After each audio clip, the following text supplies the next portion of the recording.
Bonjour, chers amis, dans votre émission Jésus transforme-moi. Nous avons vu tous ensemble l'histoire de Noé, où Dieu demande à Noé justement de construire cette arche. Cette arche parce que la parole est claire, elle nous dit que la terre tout entière était remplie de violence et c'était Noé uniquement, lui et sa famille, qui étaient restés fidèles à l'Éternel. Nous avons vu cette notion de reste. Aujourd'hui, nous verrons au verset 22, ce que Noé a fait. Noé a exécuté promptement tout ce que l'Éternel lui avait ordonné. J'ai avec moi sur le plateau pasteur Pierre Dufait pour nous apporter des éléments concrets à cette histoire et comment nous pouvons l'appliquer dans nos vies aujourd'hui. Car la parole est claire, ce qui se passa du temps de Noé se passera également dans notre temps. Alors c'est très important pour nous de comprendre chaque élément qui s'est produit du temps de Noé pour que nous puissions mettre en pratique dans nos vies aujourd'hui. Alors pasteur Dufait, dans Genèse 6 et le verset 22, la parole nous dit, c'est ce que fit Noé. Noé exécuta tout ce que Dieu lui avait ordonné. On a l'impression qu'ici, il ne pose pas de questions et il se donne complètement à l'Éternel en fait. Et ça, c'est fondamental dans la notion du salut. Dans la notion du salut, l'homme n'a pas d'option. C'est Dieu qui sauve. Il sait dans quelles conditions. C'est lui qui détruit. Et quand il dit ce qu'il faut faire, il faut exécuter ponctuellement les choses comme c'est demandé. Et quand on regarde, on va voir au chapitre 6, verset 14, Dieu va lui dire exactement les choses. Fais-toi une arche de bois de gopher. Donc, ce n'est pas lui qui choisit le bois. Dieu connaît la puissance du déluge et dit à Noé quel bois choisir. Ensuite, il lui dit, tu disposeras cette arche en cellules, tu l'enduiras de poids en dedans et en dehors. Donc, puisqu'on va être sur l'eau, remarquez bien les deux faces, pas une seule face. Donc, les chrétiens demi-préparés pour le ciel sont en péril. Donc Dieu dit en dedans et en dehors. Ça qui veut dire on ne peut pas être chrétien de façade. On doit être chrétien dedans et chrétien dehors. Et alors, de même pour nous aujourd'hui, face à tant de violence, une planète qui est complètement déchaînée, une population violente, on a vraiment l'impression que nous sommes vraiment au temps de la fin. Et là, Dieu souhaite que nous puissions entrer dans l'arche. oui. On l'a vu hier, c'est vraiment l'arche de l'alliance de l'Éternel. Cet objet qui est dans le lieu très saint. Dieu nous appelle vraiment à être saints parmi une population corrompue en fait. Exactement comme Noé, il était juste dans une population corrompue. Nous retrouvons les mêmes notions. Ce qui veut dire, le chrétien, quelle que soit l'époque où il vit, il y a toujours de la violence, la méchanceté, le mal, la corruption. Mais il doit pouvoir être imputrescible. C'est comme le sel qui entre dans quel que soit l'aliment, mais n'est jamais gâté, mais donne du goût à l'aliment. Alors Noé qui est dans cette population, Dieu lui demande de faire une arche. Donc ça demande un certain temps pour lui de construire cette arche. Il n'est pas encore rentré dans l'arche, mais il est, on va dire, en préparation. Est-ce que cela veut dire pour nous que Dieu veut que nous soyons en pleine action pour que nous puissions former notre caractère pour ensuite entrer dans l'arche? La seule chose que nous emporterons au ciel, justement, c'est notre caractère. Et c'est cela maintenant, Dieu nous dit, fais-toi une arche. Mon arche, c'est Jésus, et Jésus en moi forge mon caractère, la seule chose que je pourrais emporter de la terre au ciel.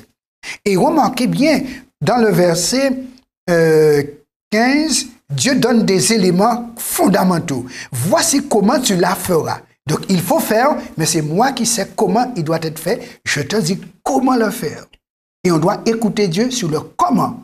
Parce que c'est ça qui va être mis à l'épreuve pour être sauvé ou perdu, si c'est respecté d'après le comment. Alors, tu parles bien du comment. Oui. Ça m'a fait penser à Jean 15, le verset 5, qui nous dit « Sans moi, vous ne pouvez rien faire ». Exactement. Ça doit être comme je dis, et avec moi, regarde ce qu'il dit. L'arche aura 300 coudées de longueur, 50 coudées de largeur, 30 coudées de hauteur. L'arche aura une fenêtre que tu réduiras à une coudée en haut. Tu établiras une porte sur le côté de l'arche et tu construiras un étage inférieur, un second et un troisième. Et moi, je vais faire venir le déluge d'eau sur la terre pour détruire toute chair ayant souffle de vie sous le ciel. Tout ce qui est sur la terre périra.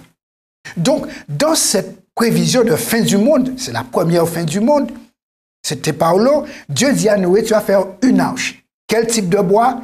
Quelle dimension? Et remarquez bien, les dimensions sont proportionnelles. Remarquez bien, 150 mètres de long, ou du moins 300 coudées. Ensuite, 50 de large. Donc, on voit, il y a un rapport de multiples, 30 coudées de hauteur qui fait 15 mètres.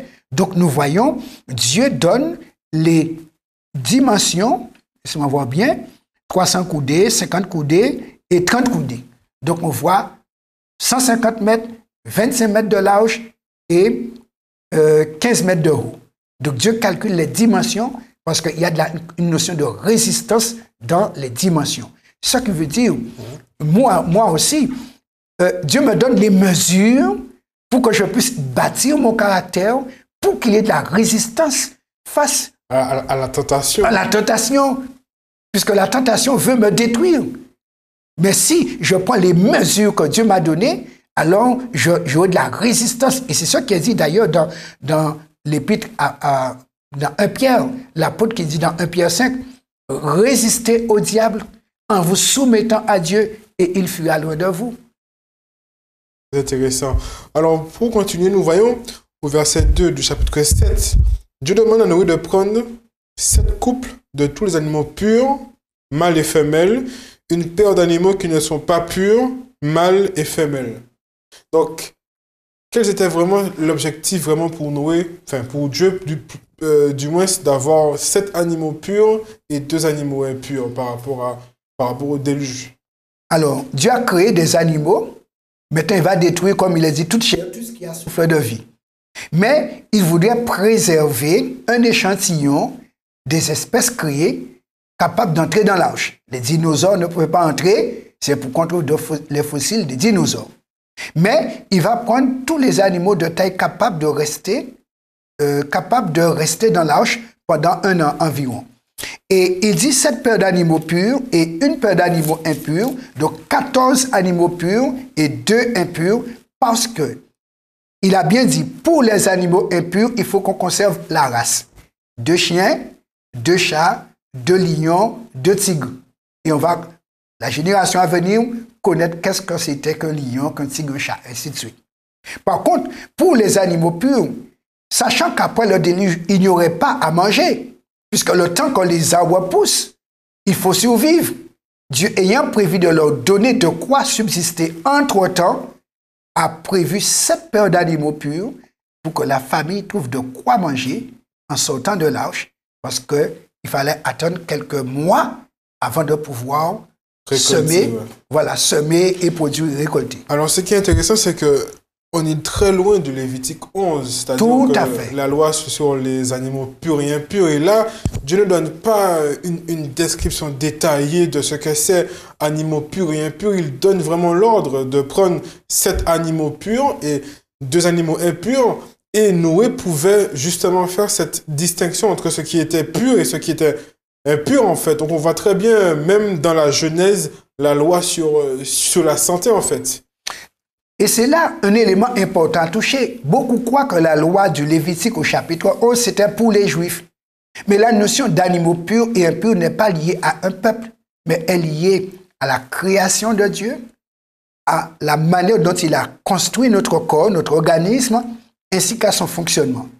Et comme il n'avait pas prévu ces animaux à être consommés, d'ailleurs aucun animal, mais il a donné des caractéristiques pour qu'on puisse choisir parmi les animaux. Et quand on considère, ce n'est pas nous qui a été chercher les animaux dans la forêt, c'est Dieu lui-même qui va conduire les animaux par 2 dans l'arche. Et en passant, Noé pouvait discerner quels sont les purs, quels sont les impurs. Donc c'était une instruction divine, puisque jusque-là, il n'avait jamais mangé de viande. Donc il ne connaît pas qu'est-ce qui est pur et impur. Dieu va le lui montrer. 7 paires de bœufs et ensuite une paire de chiens. Donc, il pouvait voir qu'est-ce qui est pur, qu'est-ce qui est impur pendant 1 an dans l'arche. Et à la sortie de l'arche, ne mangeant que les purs. Alors, au verset 4 du chapitre 7, la parole nous dit car encore 7 jours. Et je ferai pleuvoir sur la terre 40 jours et 40 nuits, et j'exterminerai de la face de la terre tous les êtres que j'ai faits. On voit ici cette notion de 7 jours. Que représente-t-elle justement? Dieu fonctionne dans un rythme de 7. Et il y a encore une autre notion pour nous. Depuis la création, Dieu fait 7 jours. 6, il a travaillé. Le 7e, repos. Et ce chiffre 7 va se répéter depuis la Genèse jusqu'à l'Apocalypse. Dans l'Apocalypse, on va trouver 7 églises, 7 sceaux, 7 chandeliers, 7 étoiles, 7 trompettes, 7 fléaux, ainsi de suite.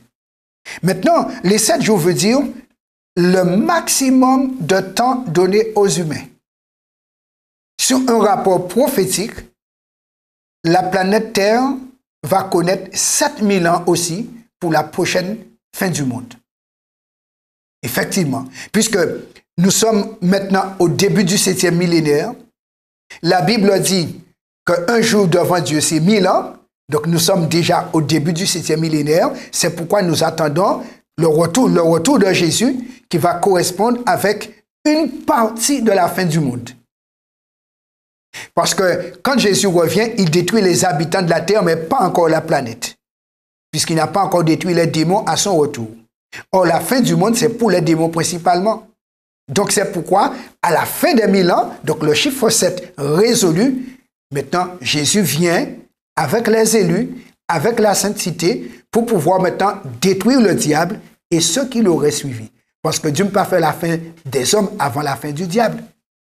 Mais alors, durant ces 7 jours, on va dire, de calme, entre guillemets, si on peut s'exprimer ainsi, est-ce que cela veut dire que ceux qui étaient à l'extérieur de l'arche avaient encore la possibilité de se repentir? C'est une très belle question.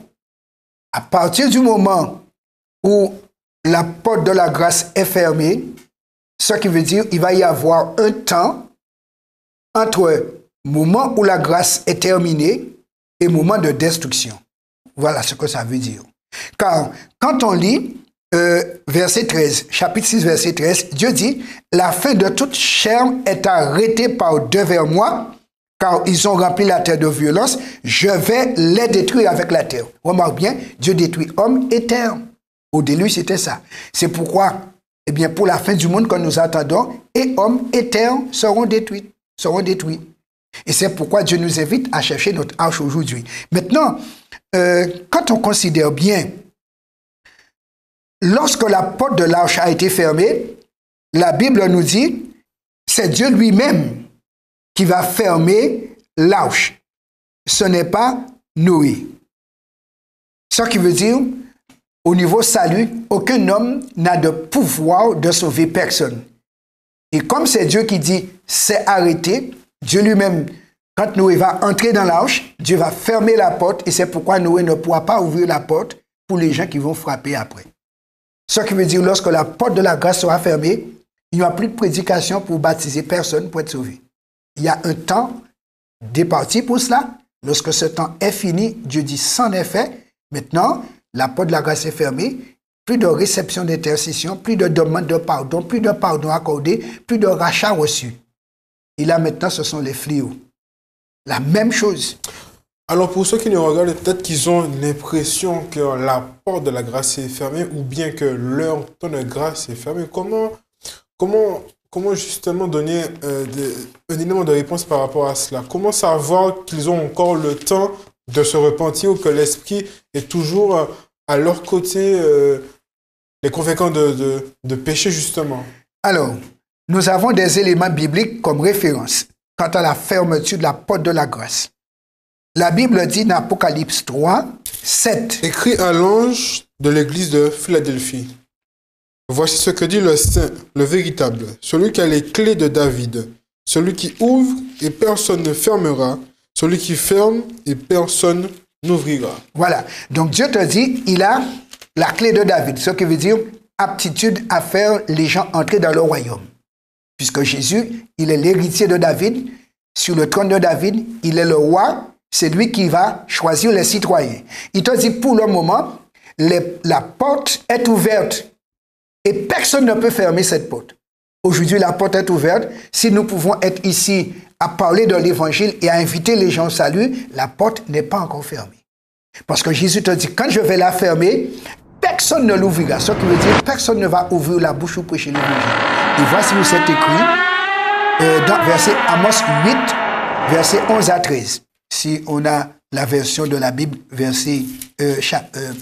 version Louis II, verset 11 à 13. Dieu nous dit, qu'est-ce qui va se passer pour reconnaître que la porte de la grâce s'est fermée? Voici les jours viennent, dit le Seigneur l'Éternel. Donc verset Amos 8, verset 11 à 13.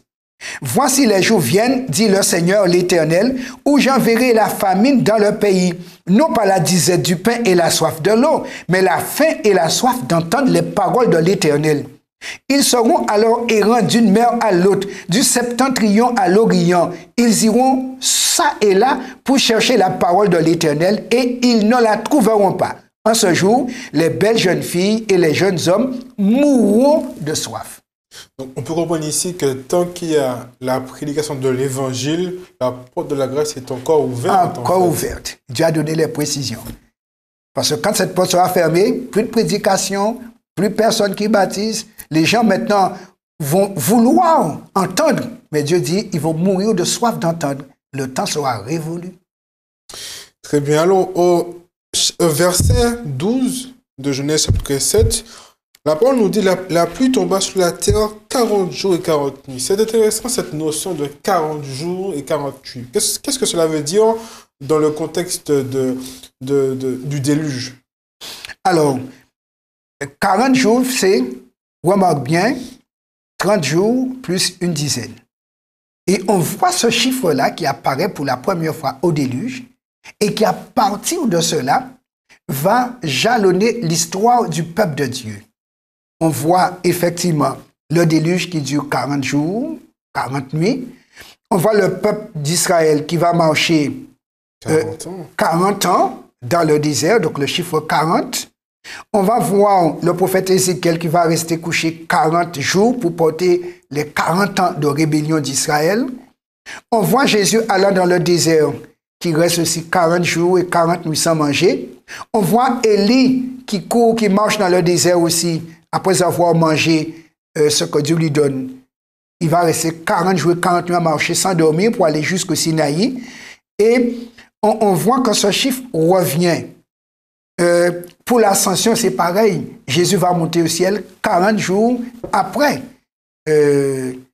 sa résurrection. Il va monter au ciel. Donc, ce chiffre 40 est un chiffre que Dieu respecte dans un certain aspect du plan du salut. Les eaux s'arrêtent de tomber après les 40 jours parce que l'objectif de Dieu est atteint. Donc, 40, c'est pour atteindre l'objectif. 40 jours, l'eau monte à 15 coudées au-dessus des plus hautes montagnes. Donc 7,50 m. Or, les géants faisaient environ 3 mètres à l'époque. Aucun géant ne pouvait rester la tête au-dessus de l'eau. Ah ouais, ça c'est quand même intéressant. Intéressant. Oui. Alors, voilà. Au verset 23, même chapitre 7, pardon, la parole nous dit « Tous les êtres qui étaient sur la face de la terre furent exterminés, depuis l'homme jusqu'au bétail, aux reptiles et aux oiseaux du ciel. Ils furent exterminés de la terre. Il ne resta que Noé et ceux qui étaient avec lui dans l'arche. » Alors, c'est intéressant que ce complément d'information, ceux qui étaient restés avec lui dans l'arche. Avec lui. C'est-à-dire que pour que nous puissions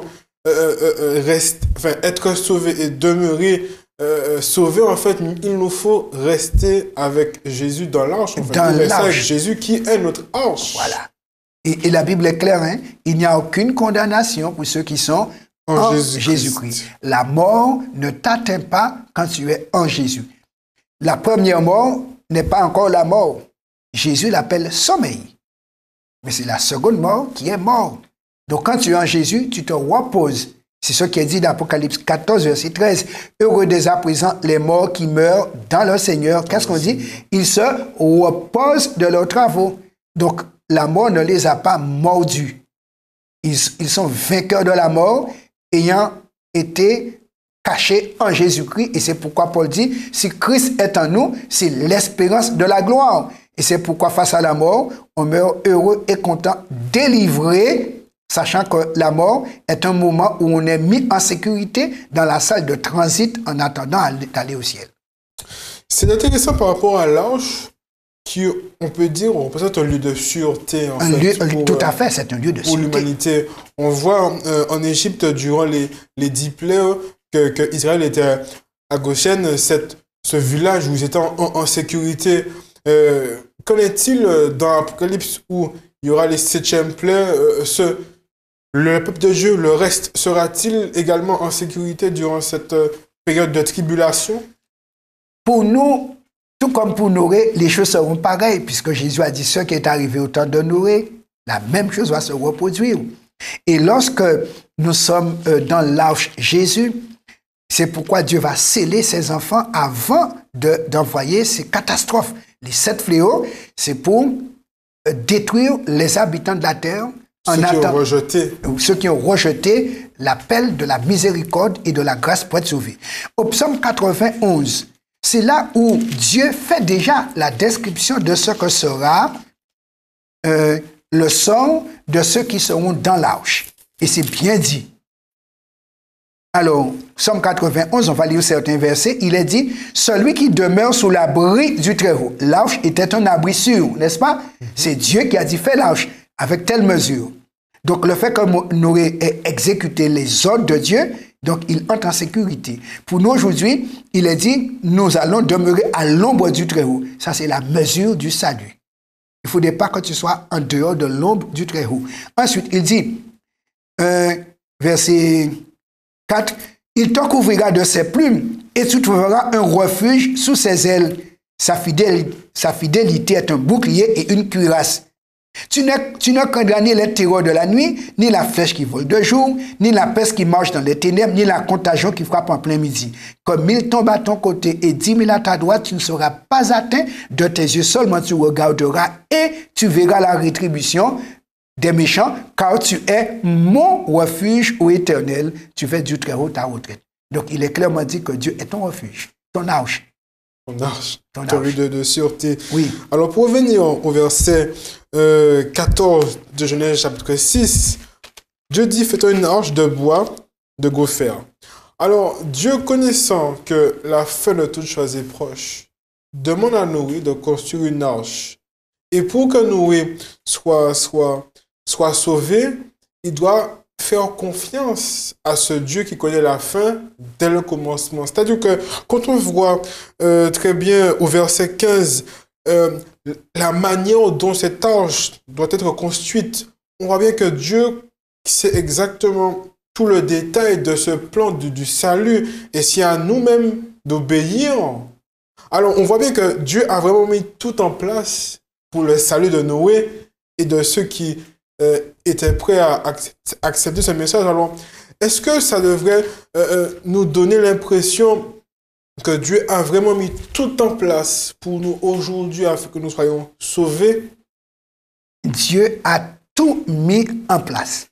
Et nous savons que Jésus, c'est lui notre arche. Parce qu'il est dit, il a laissé le ciel pour venir en proximité. Et il a dit, je suis la porte. Si quelqu'un entre par moi, il sera sauvé. Mais qu'est-ce que ça veut dire entrer dans l'arche?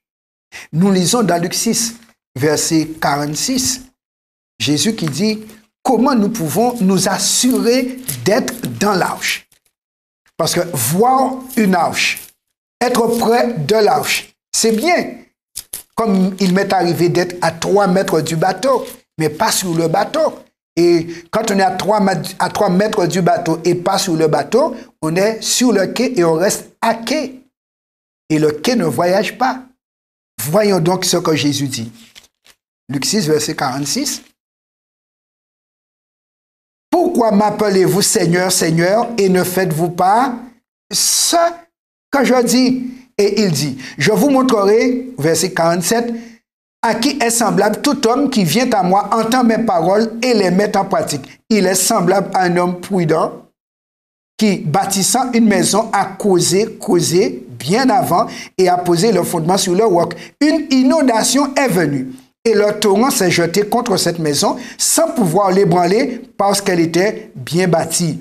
Mais celui qui entend et ne met pas en pratique est semblable à un homme qui a bâti une maison sur la terre sans fondement. Le torrent s'est jeté contre elle. Aussitôt, elle est tombée et la ruine de cette maison a été grande. Nous voyons Jésus utiliser cette image, nous rappelant le déluge pour montrer que si on ne fait pas les choses d'après les dimensions données, à la mesure de Jésus-Christ, le torrent viendra et écrasera tout ce que nous aurons fait à notre dimension. Alors, pour rendre les choses beaucoup plus simples pour nos téléspectateurs, si vous désirez être sauvé, être dans ce lieu de sûreté, cette arche qui représente Jésus-Christ, ben, il nous faut tout simplement prendre en compte et obéir à la parole de notre Dieu, c'est-à-dire à écouter les paroles de notre Seigneur et ensuite les mettre en pratique. En tout cas, Pasteur Défaite, merci pour tous ces éléments de réponse. J'espère, chers amis, que nous avons pu répondre à vos questions par rapport au salut, par rapport à la fin du monde et par rapport à la démarche que chacun d'entre nous devons entreprendre pour être sauvés et rester sauvés, rester dans l'arche, parce que la parole est claire, ceux qui étaient dans l'arche étaient sauvés. C'était votre émission, Jésus, transforme-moi.